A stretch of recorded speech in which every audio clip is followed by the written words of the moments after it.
Arnold Rokaj i dërgon sërish një SMS Zambak Gjonit, se do t'i shkruaj Rams e hajt t'ja u bëjmë ropt.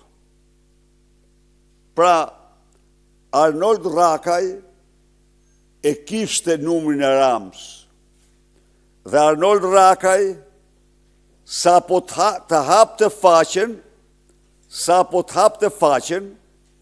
do t'i dërgonte Rams të dhanat e faqes. Kam deklaruar këtu se përfitues